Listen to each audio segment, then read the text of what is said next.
મારતા મારતા મને કે 2000 રૂપિયા ભંગારવાળા ડેલાવાળાને તું આપી દે, નકર તને હજી મારશું.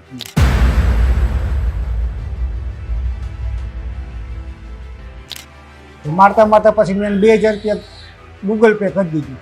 પછી અહીંયાથી મને 5 છૂટ લાઠીમાં લીધી.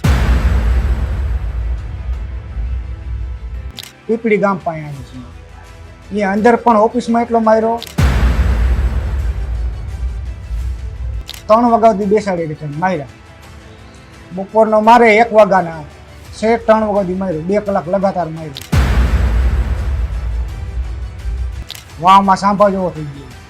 મોરબીથી એક ચોંકાવનારો વિડીયો બહાર આવ્યો છે, જેમાં એક યુવાનને ચોરીના આરોપસર બેરહેમીથી મારવામાં આવી રહ્યો છે.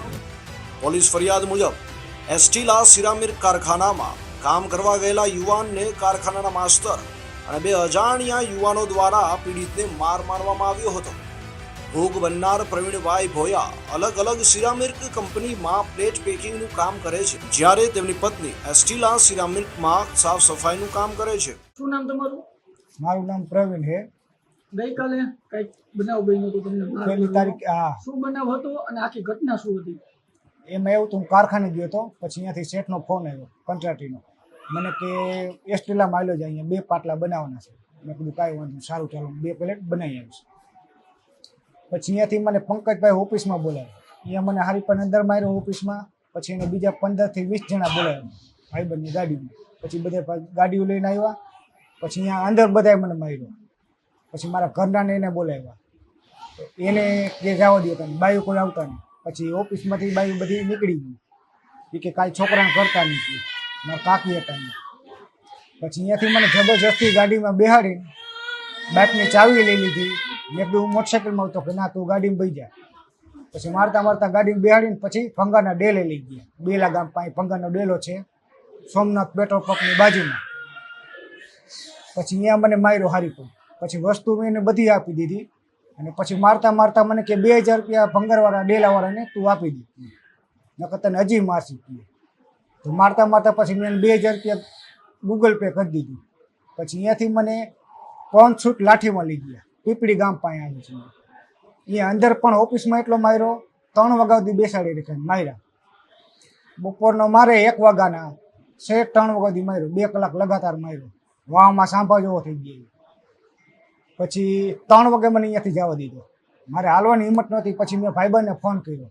મેં કીધું ક્યાં આવું ભાઈ? તો કે અહીંયા હો કીધું. મેં કીધું અહીંયા આવું, મારું મોટરસાઇકલ લઈ ગયા. કીધું મારે હાલ એમ નથી કોઈ રીતે. તો કે સારું ચાલો. આટલું મારું નિવેદન. તમારી હવે માંગ શું છે? મારું નામ. તમારી માંગ શું છે હવે? મારી માંગ છે, પોલીસવાળા હરખું નિવેદન લેતા નથી, કઈ એવું લખતા નથી. એને મજા એવું લખીને હોઈ જાય. અને તમને મારવાનું કારણ શું હતું? મારવાનું વસ્તુ મેં લીધી હતી, પટ્ટી ભંગાર વેસ્ટ માલ હોય ને એ અમે ડેલે દઈ આવી ગમે તે. અમારા કોઈ પણ વ્યક્તિ, અમારા મોરબીમાં લગભગ 500 માણ આવું કામ કરે છે. ગમે તેને પૂછી લેવાનું છૂટ પેલે પેકિંગ વાળાને કે વધે તો શું કરો, લઈ જાઓ કે શું કરો. હવે માંગ શું છે તમારી? માંગ તો પોલીસવાળા હરખું નિવેદન લખે અને કડકમાં કડક સજા દે બધાને. આ ઘટનાને લઈને યુવા ભીમસેના ડીટી સોલંકી તેમજ રાજુ સોલંકી સહિતના દલિત આગેવાનોએ પીડિત પ્રવીણભાઈની મુલાકાત લીધી હતી. કાલનો બનાવ તો આપણે ચર્ચા કરી જ છીએ, પણ મોરબીની અંદર છેલ્લા ઘણા સમયથી કાયદો વ્યવસ્થા એટલી કથળી ગઈ છે કે આવા બનાવો તો કેટલાય બારેય નથી આવતા. મોરબીમાં તમે જ્યાં જુઓ ત્યાં દારૂ, જુગારની બદીઓ છે. તમે જુઓ તો ખનીજ ચોરી પુષ્કળ પ્રમાણમાં થાય છે. તંત્ર જાણે દલિત સમાજને ટાર્ગેટ કરીને દલિત સમાજના લોકો કેવી રીતના આનો ભોગ બને એવી રીતના સામેવાળા આરોપીઓને કાયમ માટે મદદગારીની ભૂમિકામાં હોય છે. અને આવા બનાવના સમયે જ્યારે અધિકારીના ફોન કરવામાં આવે, અમે રાહુલ ત્રિપાઠી સાહેબને ફોન કર્યો તો એમનો ફોન નતો ઉપડ્યો. પીડિત પરિવાર દ્વારા રેન્જ આઈજી યાદવ સાહેબને ફોન કર્યો, એમનો પણ ફોન ન ઉપડ્યો. કારણ કે વાત એમ હતી કે આ છોકરો મજૂરી કામ કરે છે, એનું પેટીયું રડવા માટે સવારમાં કારખાનામાં કામે ગયો. એટલે કોન્ટ્રાક્ટરે એવું કીધું કે આ કારખાનામાં કામ પતી ગયું છે, આપણે બીજા કારખાનામાં તાત્કાલિક કામની જરૂર છે. એટલે છોકરો અહીંયા ગયો, એટલે એને ખરેખર તો અહીંયા મોકલવામાં આવ્યો. આ જે કોન્ટ્રાક્ટર દ્વારા આને મારવાનો હતો એટલા માટે છોકરો ત્યાં પહોંચ્યો. એટલે શેઠીએ એને રૂમમાં બોલાવ્યો કે ભાઈ તું આવ. પંકજભાઈ નામનો કોઈક વ્યક્તિ હતો.